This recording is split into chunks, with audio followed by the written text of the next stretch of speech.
Well, joining us now, CNN legal analyst Riva Martin and entertainment journalist and social commentator Segun Oduolowu.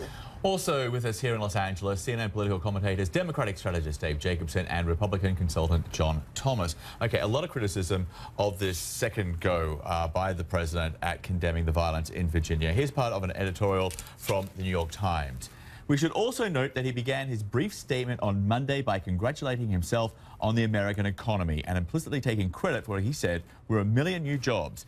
This is what our self-consumed, ungenerous president prefers to do, brag.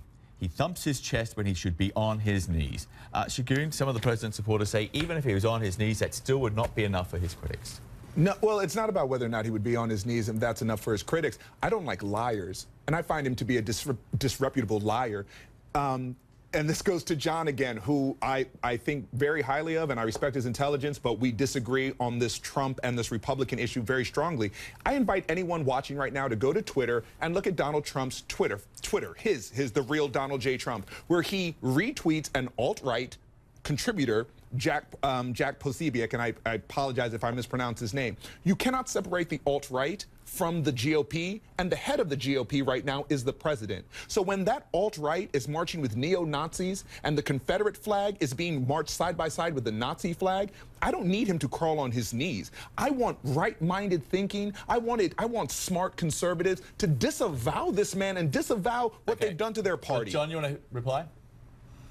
I mean, there's no doubt about it. I think the president could have taken stronger action against the protests on Saturday. I think he didn't go far enough, but I'm glad to see that today that he did. And quite frankly, I mean, Segun, how far could he go? What could he say? It sounds like you're saying he couldn't say anything enough to denounce these people. I don't think that's fair. I think the bar was like set so low for this president. Like, this is a man who alienates himself among even those within his own cabinet. He's skewering the attorney general just a couple weeks ago. Mitch McConnell, the leader of the Republican Senate, just last week. The bar's been set so low. So for the president to come up and look presidential, to rebuke and disavow David Duke, Richard Spencer, the Ku Klux Klan, neo-Nazis, white supremacists, I think the bar was set so low that this was like a softball pitch that he could have easily hit a grand slam and knocked it out of the park. And it was a missed opportunity. Let's bring Riva in here to talk some legal here for a second, because the president did mention the DOJ investigation into all of this. Talk to us about what that means, and,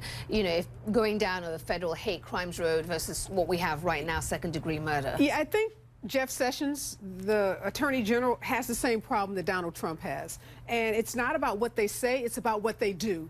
And both of them have such deplorable records when it comes to civil rights and when it comes to African Americans, Latinos, and other minorities in this country. So although those of us in the legal community, civil rights lawyers, we're happy that the DOJ announced that it is opening a federal civil rights investigation to determine whether this was a hate crime or whether there was some kind of conspiracy to commit domestic terrorism, we can't forget about who Jeff Sessions is and about what he's doing with respect to Voting Rights Act, what he's doing with respect to the ban on Muslims. So the problem with Trump and Sessions is it's not what you say, it's what you do. There was a time under the President Obama when a DOJ investigation would be automatic. There would be no question whether it would happen. But now it's like, oh, there's a DOJ investigation. Right. But it used to mean something. But listen, as a non-lawyer, as a black man living in America, I have no faith in a DOJ investigation when I see cops murder civilians and none of them get arrested. Why some of them do. That's not entirely fair. There have been arrests. I mean, some of them. Do we really want? There have been over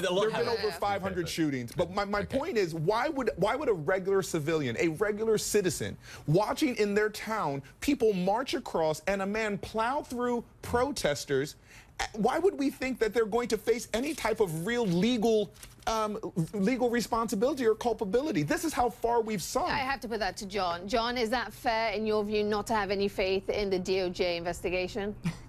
No, it's not. I mean, look, Riva, you know, you're casting a doubt before we've even seen the results of this investigation. I thought it was appropriate that you saw Sessions and the DOJ make an announcement simply merely hours after this incident occurred, which seems appropriate. Let's John, withhold judgment until we see what happens from the investigation. You're saying the Sessions and the DOJ can't possibly do their job here. Let's give them some time to see if they in fact do their job. That's not what I said at all. I said the problem with why there's been such a backlash for both Sessions and Trump about what they've said is that their words don't match their actions. And you can't come out on one day and condemn something and then your actions speak to something totally different. So it doesn't help us as African Americans or minorities or this country, any American, for you to condemn the Ku Klux Klan or white supremacists or nationalists if you then are suppressing African American voting rights. Okay. They're incompatible. You can't do both. There does seem to have been a pattern of behavior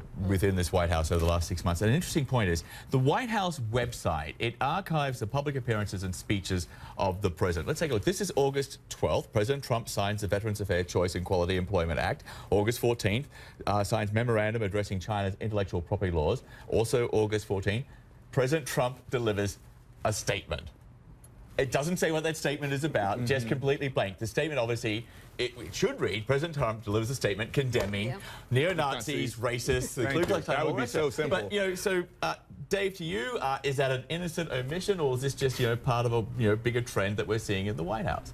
It's emblematic of what the Trump administration did only weeks into office, where they, didn't fully discuss during Holocaust Remembrance Week the millions of Jews that were murdered. This is emblematic of the larger theme that we're seeing throughout the Trump administration. You've got a president who is the divider in chief. Weeks ago, of course, he tried to peel away transgenders and push them out of the military. He wants to build the wall. He alienates minorities. He's now against affirmative action. This is a president who continues to splinter the American, not just electorate, but all voters, all people across the country. Rather than being an inclusive president who brings Americans together, people who are red, who are blue, who are purple, who are green, we're seeing the precise opposite of that. And that's why you're seeing this splintering within the Republican Party. This is a president whose daughter is Jewish, whose Jared Kushner is Jewish as a senior advisor. This is a president without a communications director, and that's what I think we're seeing on the website. Wait, John, wait, which daughter is Jewish from which wife? Because that, please don't ever say oh, because she married a Jewish guy, that automatically makes, I'm tired of the defense of so many smart. No, wait, I'm tired of the defense I'm tired of the defense of so many smart conservatives backing this guy when, as Areva said, every action goes to the opposite of what he says and what he does. I feel that you guys know better, and I feel that you've hitched your wagon to this sinking ship, for better or for worse, and it's almost shame on you guys because you know better. There are people out there that voted for this guy, that thought he was going to be something, had no idea. You're a political analyst and you know better. You know what he is. You know how he entered politics. He entered it on racism. You're right, and I do know what happens when you don't have a communications director in charge. I get it. But he fires them every 5 minutes. Come on now, John. Come on, John. You can't go with the White House doesn't have enough resources. This is the United States of America, after all. Areva, do they have a communications director? It's him. He's got Twitter. If they don't have one, it's his fault. There's no one to Okay, you're 100% right. No one's saying that, Areva, but I'm just saying, but this is my business. I run campaigns and organizations like that. When you don't have a communication staff, mistakes like this happen. There's not a CEO. Because what John is trying to say, and let me just sort of jump in here, because there's one Republican with us. I think it's a little unfair right now. Look, essentially, this is a chaos White House. Where a lot of people see conspiracy, there's confusion and chaos. There is not a deliberate plan to go out of Donald Trump's way, to be anti-Semitic or to be bigoted or to be racist. It's just because this is a White House in chaos.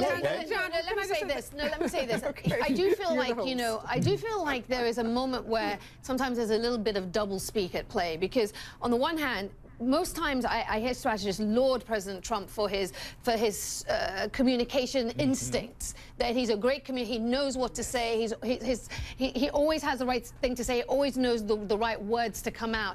And then on the other hand, now we're saying it's because he doesn't have a communications director that this is why this happened. I'm not sure, John, which is it?